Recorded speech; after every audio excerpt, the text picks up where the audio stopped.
A very good evening to all our viewers and welcome to this Sunday's edition of Primetime News coming to you live from our Newsfirst studios in Colombo. I'm Arundhati Mudannaika. Let's start off with a look at the stories making headlines this evening.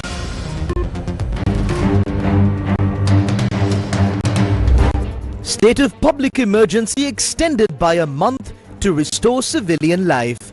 Numerous services continue to be designated as essential services.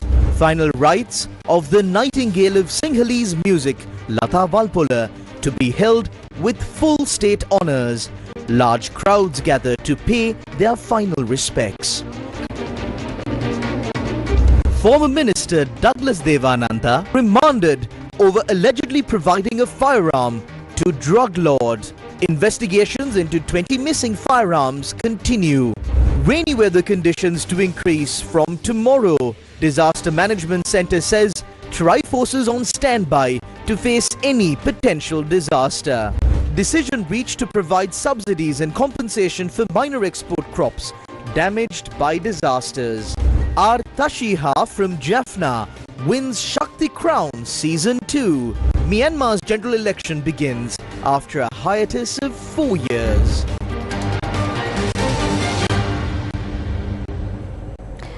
And now the stories in detail.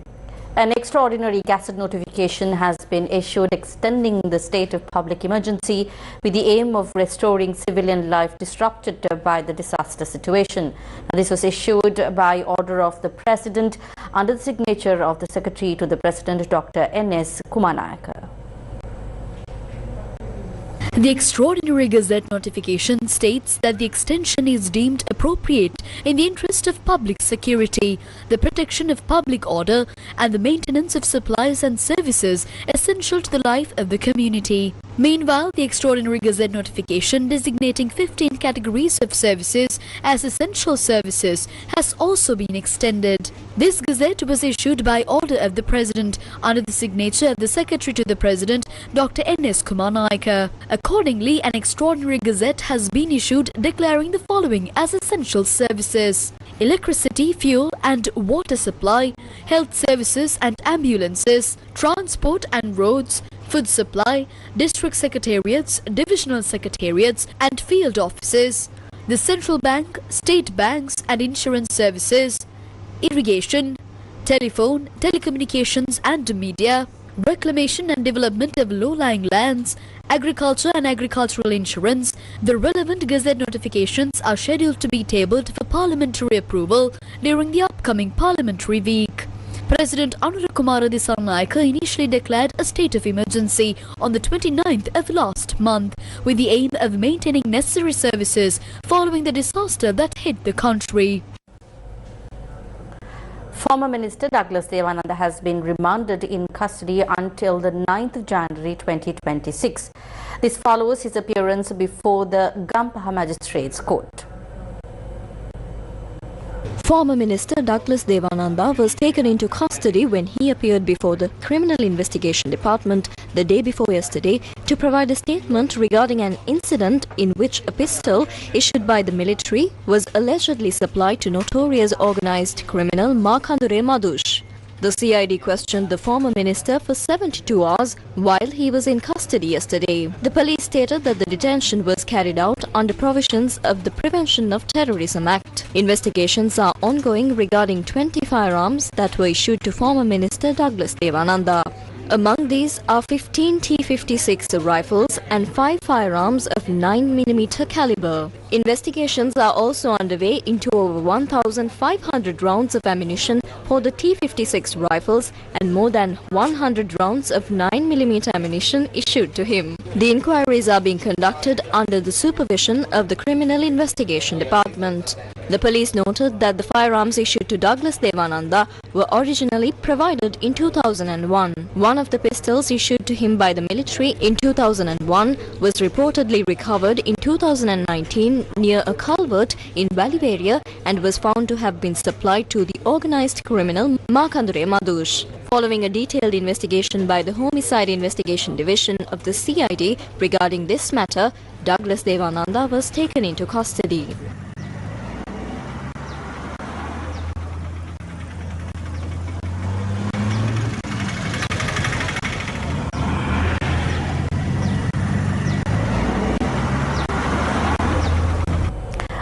Two foreign manufactured firearms have been recovered from Ratgama and Minuangoda. A foreign manufactured revolver was seized by the police after it was found hidden in a cemetery in Ratgama. The recovery was made based on information revealed during the interrogation of a suspect currently held under a detention order. The suspect had been previously arrested on the 24th of November in Mitiagoda for drug trafficking offences. Investigations have revealed that the suspect maintained close links with several organised criminals operating from abroad. Furthermore, the suspect has been identified as the primary shooter in several high-profile homicides, including the double murder of two individuals using a T-56 assault rifle in Ambalangoda on the 11th of March, the double murder of two individuals using a T-56 assault rifle in Mitiagoda last May, a fatal shooting carried out in Mitiagoda on the 28th of November. In a separate operation, a 43-year-old resident of Hinatiana was arrested in Minuangoda in possession of a foreign manufactured firearm and a matching magazine. Police stated that the suspect was also found with 25 rounds of T-56 ammunition. The raid was conducted by a team of officers from the Western Province North Crimes Division. The national operation titled A Nation United, which was launched on the 30th of October to combat organised crime, including drug trafficking, has so far led to the arrest of 53,737 suspects across 54,239 raids. Police have obtained detention orders for 1,192 of the arrested individuals.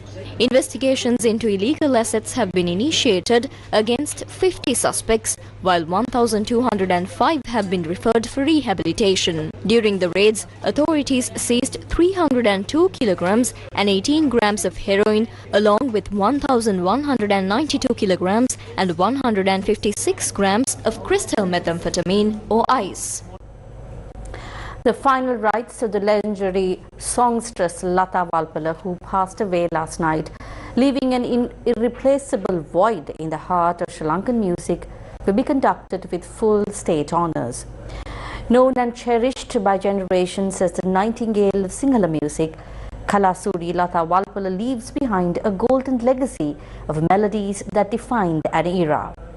She passed away while receiving treatment at the Sri Jayawardenepura Hospital. Lata Walpola was 91 years old at the time of her demise.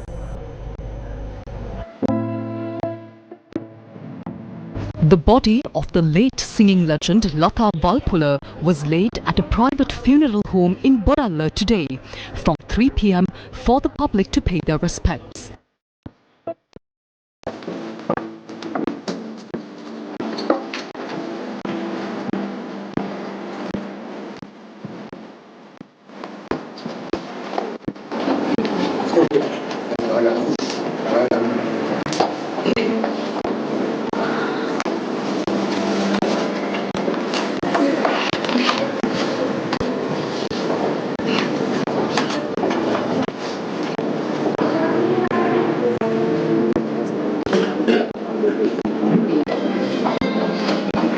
A steady stream of artists, admirers and well-wishers have already begun arriving to honour her legacy and offer their final tributes.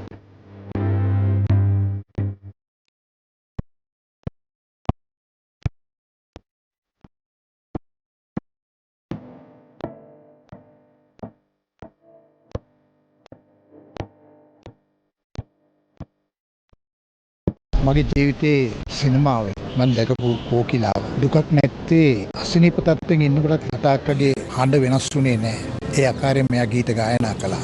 ඒ ඇත්තටම ගායිකාවටත් වැඩිය හොඳ මනුස්ස දුවක්. ඇත්තටම අපේ සිනමාවේ පුරාවෘත්තය ඇය නැති අඩුව කවදාකවත් කිසි ලෙසකින් පිරිමහන්න බෑ. මේ වෙන විට එතුමියගේ දේහය පිළිබඳ අවසන් කටයුතු පූර්ණ රාජ්‍ය අනුග්‍රහය යටතේ සිදු කරන්න තීන්දුව කර තිබෙනවා. නිදහස් චතුරස්‍රයේදී ලබන 31 වෙනිදා තුමියගේ අවසන් කටයුතු වල මුල් භාගය නිදහස් චතුරස්‍ර පරිශ්‍රයේදී සිදු වෙලා බොරැල්ල කනත්තේදී අවසන් කටයුතු එදිනම සවස සිද්ධ වෙනවා.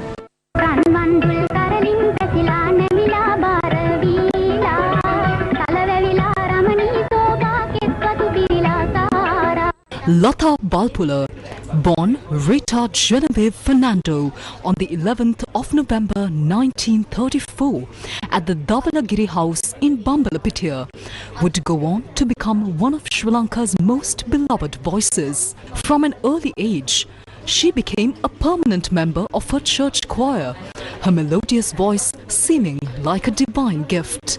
Her first song, Namo Mariani, carried that graceful voice across the nation's airwaves, marking the beginning of a legendary musical journey.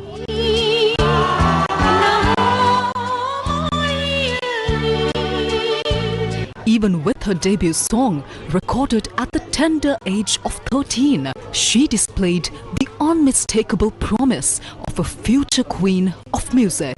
At the time when the arts were often deemed off limits for women, she broke through those barriers, making her cinematic playback singing debut with the film Edare on the 14th of February 1953. It was Susil Premaratna who sang alongside her in those early years, who bestowed upon Rita Genevieve Fernando the name that the world would come to know and revere, Lata Walpola. In an era when Sri Lankan cinema songs were heavily influenced by Indian playback voices, she carved out a distinctively Sri Lankan identity, a groundbreaking achievement for women in the arts.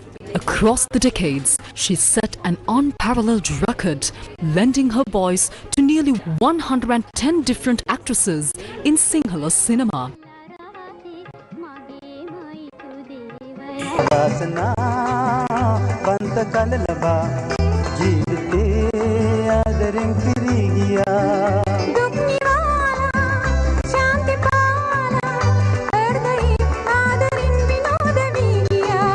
Her marriage to Dharmadasa Walpola gave rise to the legendary Lata Dharmadasa era, and later the iconic Jyoti Lata duo would leave an unforgettable mark on the silver screen.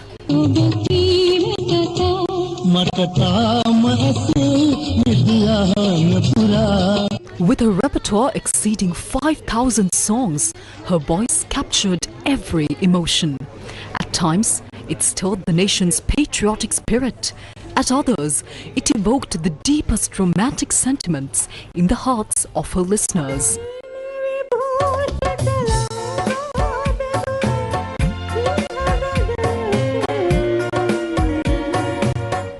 Her graceful style and impeccable technique became a lasting foundation for generations of vocalists who followed in her footsteps.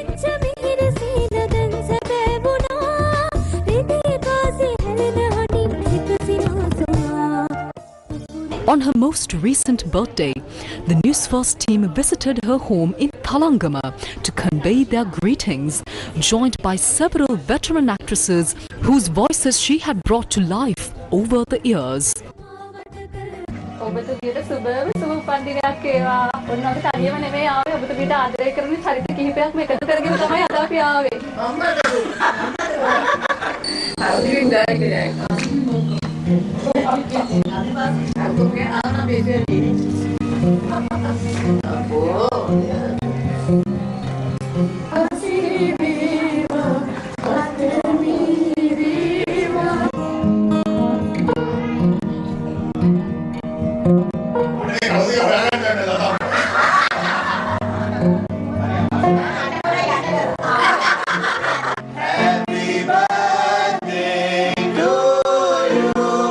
At the 2021 Sri Lanka Banitabhimana Awards, organised by Newsfirst and the NDB Bank, she was honoured with the prestigious Lifetime Achievement Award, a tribute to her legendary journey.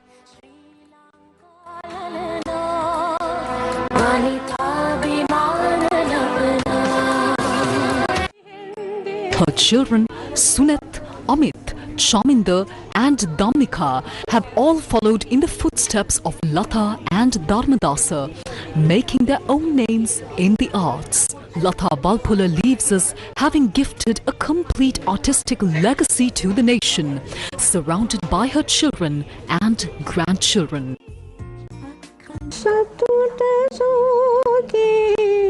Jaya Parani අපටමයි මේ ලෝකයේ ඊට පිටුපා මෙලොව විනිසා කිසි තැනකදී නැගී ඔබට ආදරය කරන රසිකයෝ ඔවුන් වෙනුවෙන් මොකද්ද දෙන්න තියෙන පණිවිඩය? ඉතින් රසිකයෝ මම ඉතින් මන්නක මාත් එක්ක ඉන්නවා. රසිකයන්ට ඉතින් මම එපා කිව්වත් ඒගොල්ලෝ මාත් එක්ක ඉන්නවා. මම දන්නවා ඒක.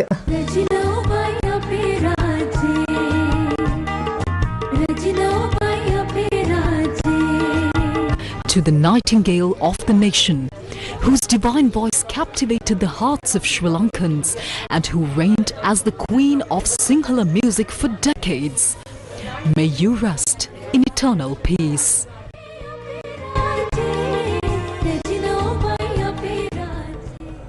In other local stories, despite the disruptions caused by Cyclone Ditwa, Sri Lanka's tourism sector continues to show resilient growth.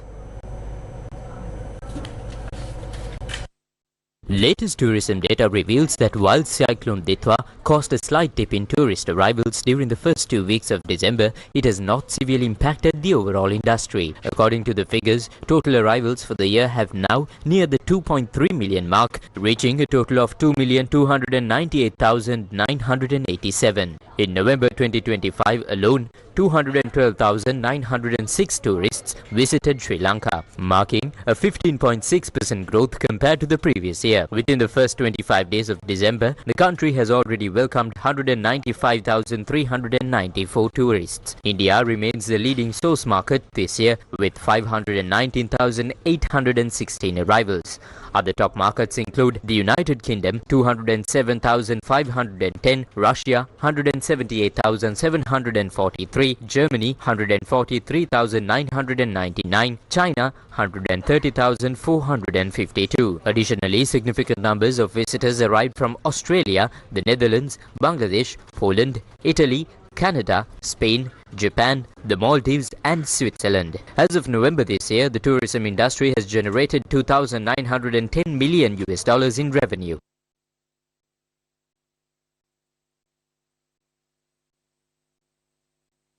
Meanwhile, the first winter season charter flight from Moldova arrived at the Matala International Airport yesterday, marking the commencement of Vision Air's flight operations to Sri Lanka. The inaugural flight brought 187 tourists to the island last afternoon.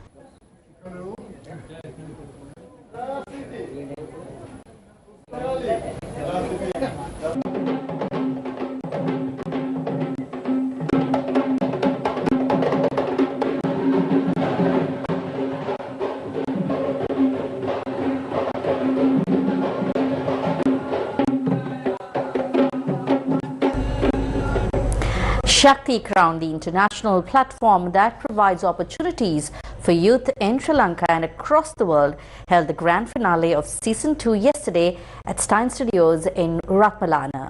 Our Tashiha from Jaffna was crowned winner of Shakti Crown Season 2. Shakti Crown Season 2, everyone!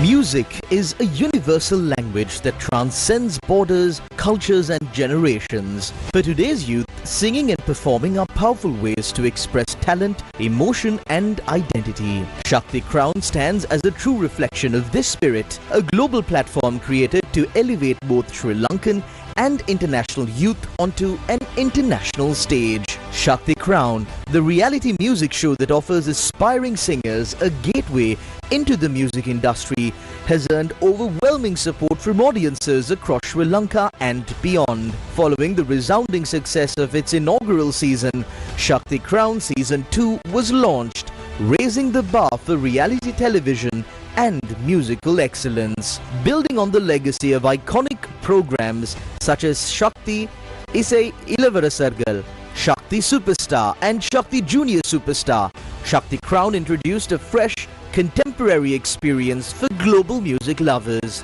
Yesterday, the Shakti Crown Season 2 grand finale marked a new milestone in Sri Lanka's reality television history.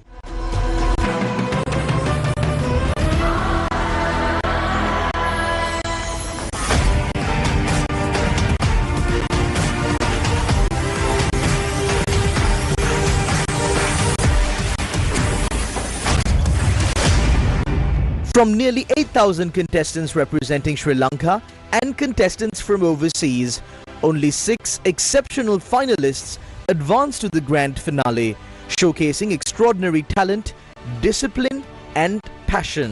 The 6 finalists were T. Shivanujan from Colombo, R. Tasiha from Jaffna, A. Emmanueli from Mana, S. Dharmitat from Mulathivu, K. Sanjay from Thalavakale. Highlighting the truly global nature of the competition, international contestants from Malaysia, the United Kingdom and India brought intense competition and global musical diversity to the stage. Following a fiercely contested journey, Rithanya Umaravi from Chennai, India stood as an international contestant at the grand finale.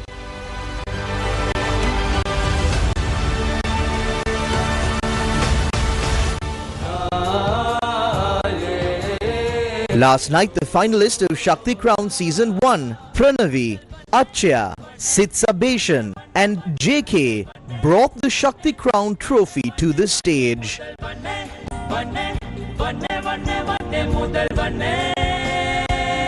The winners were selected based solely on the performances delivered by the finalists during the grand finale.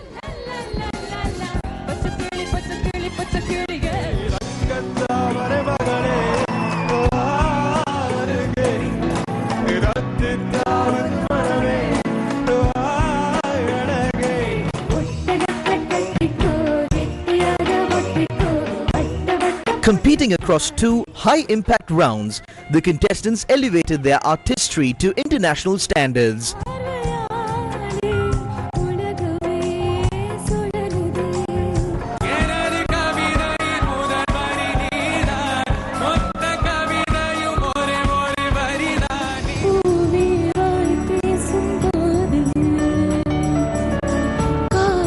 The finale was further electrified by the introduction of Shri Pop, a brand new genre that has now become a trademark, blending modern rhythm, dance and Sri Lankan musical identity in a way never seen before.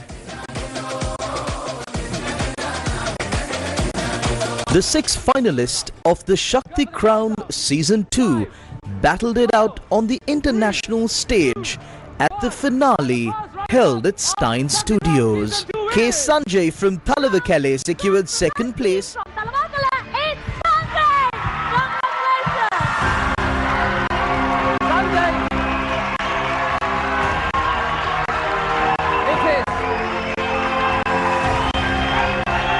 R. Tashiha from Jaffna was crowned winner of Shakti Crown Season 2.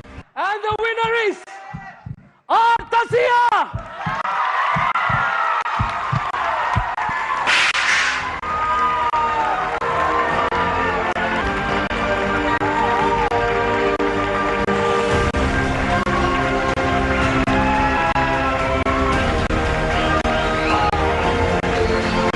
While A. Emmanueli from Mana claimed 3rd place. These are the talents of our youth, full of dreams, passion and self-belief. Our sponsors joined us on the grand finale night to celebrate their incredible journey. Shakti Crown is more than just a competition. It is an international platform created to shape the future of Sri Lanka's youth. For the younger generation dreaming of a modern, globally connected Sri Lanka, the Maharaja Media Network is committed to providing many more international platforms like Shakti Crown in the years to come. All that is needed is the dedication and talent of our youth. The opportunities will always be there, waiting for you to rise.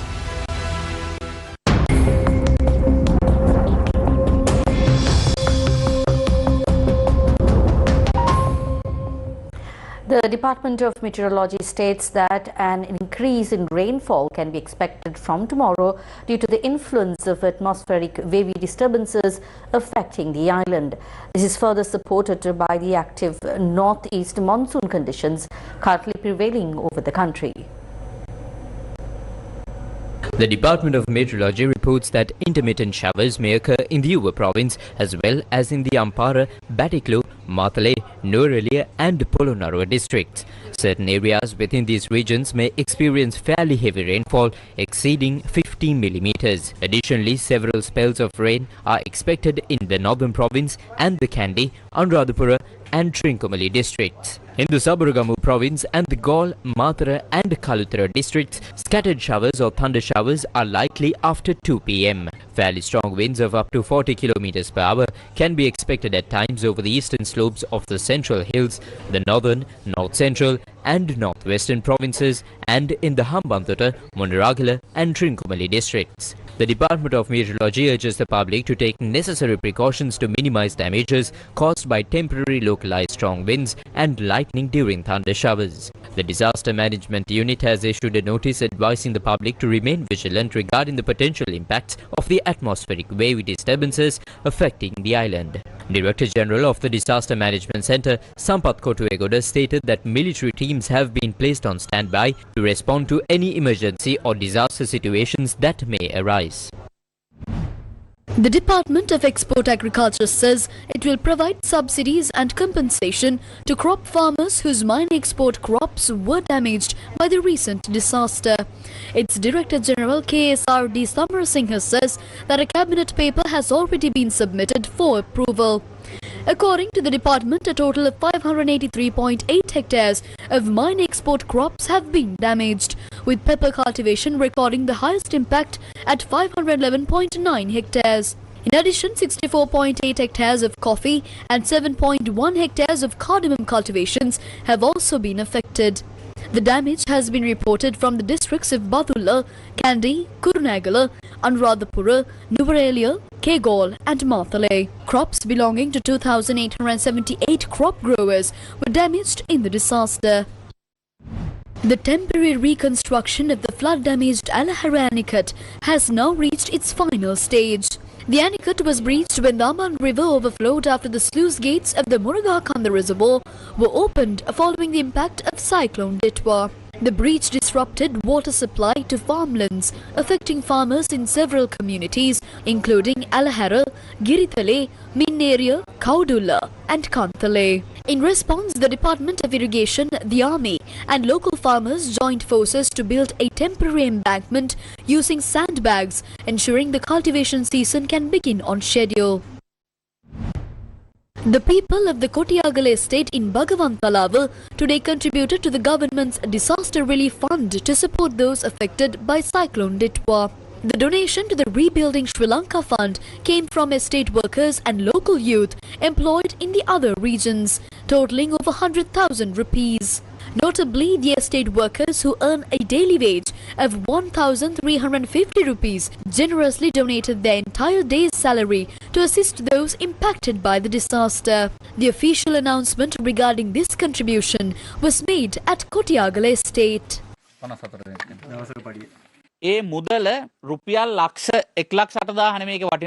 That amount is not about the value of 108,000 rupees.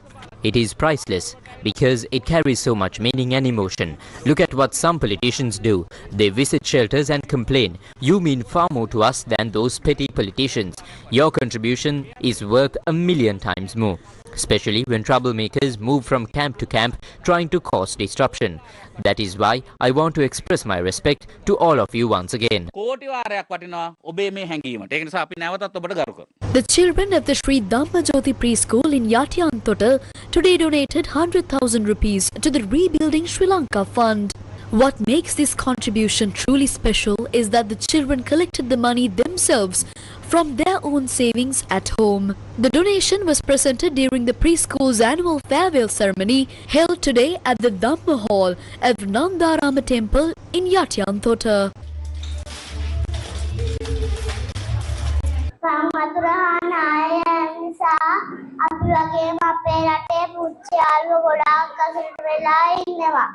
මේ පුංචි කැටේ අපි එකතු කරේ අපේ විදුප සංගීත නැග් ගන්න. ඒත් අද අපි මේ කැට සේරම එයාලා වෙනුවෙන් පරිත්‍යාග කරනවා. ජනාධිපති මාමේ අගමැති නැන්දේ මේ සල්ලි වලින් ලස්සන තෑගි අරන් දීලා එයාලව සතුටින් තියන්න. Minister of Housing, Construction and Water Supply, Dr. Susil Ranasinghe says that initial measures to streamline every sector were launched within this year.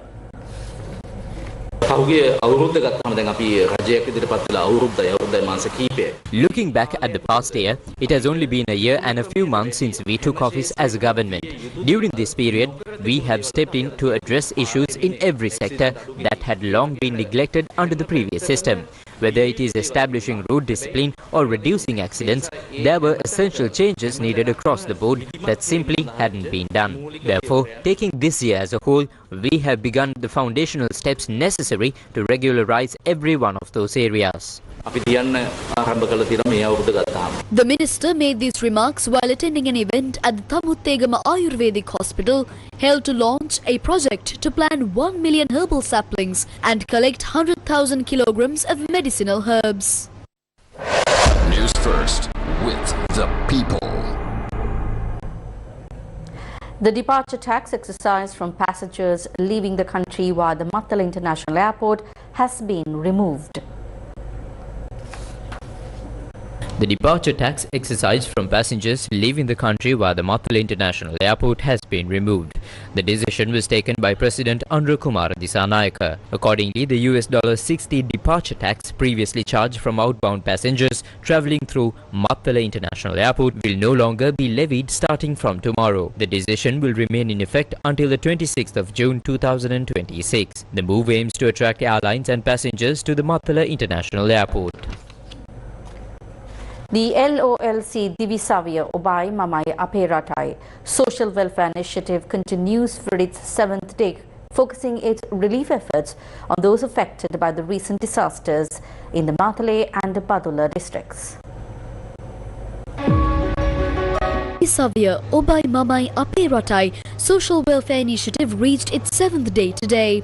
Essential supplies were distributed to numerous families whose homes were completely destroyed in the Matale and Badula districts. The relief operations were centered in the following divisional secretariat divisions: Galevela, Dambulla, Mahiyanganil, Ridhimaliyadda, Meghakula and Soranathota. This initiative aims to provide relief to 4,000 families across 69 divisional secretariat divisions. Tomorrow, the LOLC Divisavia program will continue its operations in the Badula district, covering the following divisional secretariat divisions: Kandekatiya, Passara, Haliyala, Haputale, Balimada, Uvaparanagama, Badula and Lunugala. The 10-day program was launched specifically to assist those whose houses were fully destroyed due to Cyclone Ditwa. The program covers 6 districts severely impacted by the cyclone: Kandy, Matale, Kegol, Badula, Nuwara and Ratnapura. Under this welfare program, essential items including dry rations are being personally handed over to families who have suffered total property loss.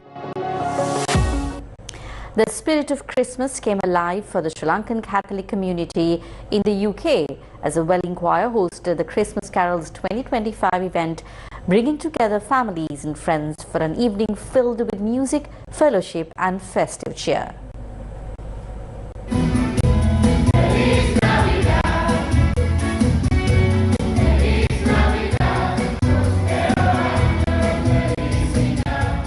The event, specially organized for Catholic Sri Lankans living far from their homeland, featured a series of Sinhala carols performed with heartfelt devotion.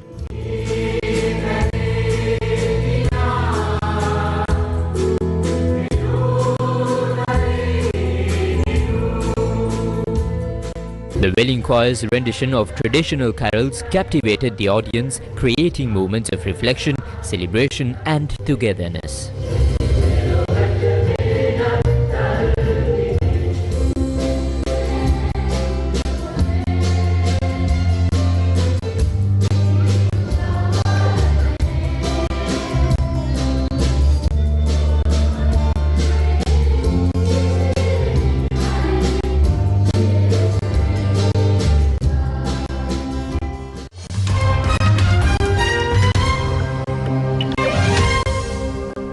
Moving on to news overseas, Ukrainian President Volodymyr Zelensky will meet US President Donald Trump in Florida today for the latest round of talks aimed at ending nearly 4 years of war with Russia.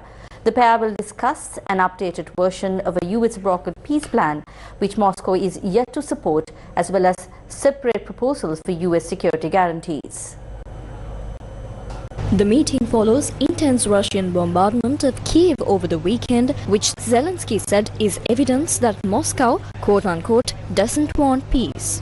On Friday night, a 10-hour missile and drone barrage targeting Ukraine's capital killed 2 people and left 32 others injured.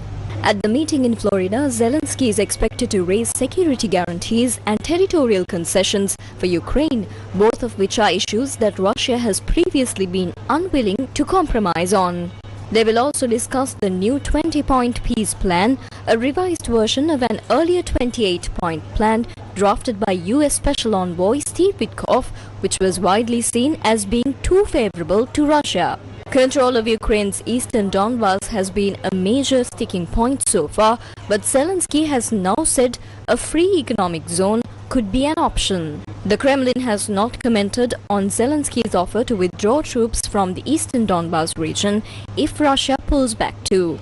But on Saturday, Russian President Vladimir Putin said Ukraine was, quote-unquote, in no hurry to resolve this conflict peacefully. Putin added that if Kiev did not want to resolve the conflict peacefully, Russia would accomplish its objectives militarily. The Ukrainian president has voiced optimism about the new peace plan draft, describing it as a foundational document on ending the war.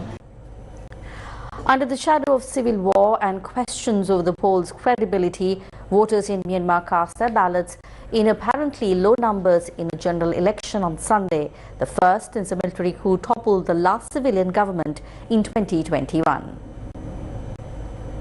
The junta, having crushed pro-democracy protests after the coup and sparked a nationwide rebellion, said the 3-phase vote would bring political stability to the impoverished Southeast Asian nation, despite international condemnation of the exercise. But the United Nations, some Western countries and human rights groups have said the vote is not free, fair or credible, given that anti-junta political parties are out of the running and it is illegal to criticize the polls. Nobel Peace Prize winner Aung San Suu Kyi, deposed by the military months after her National League for Democracy won the last general election by a landslide in 2020, remains in detention, and the party she led to power has been dissolved. And with that, we wrap up tonight's edition of Primetime News. Thank you very much for joining us. Good night.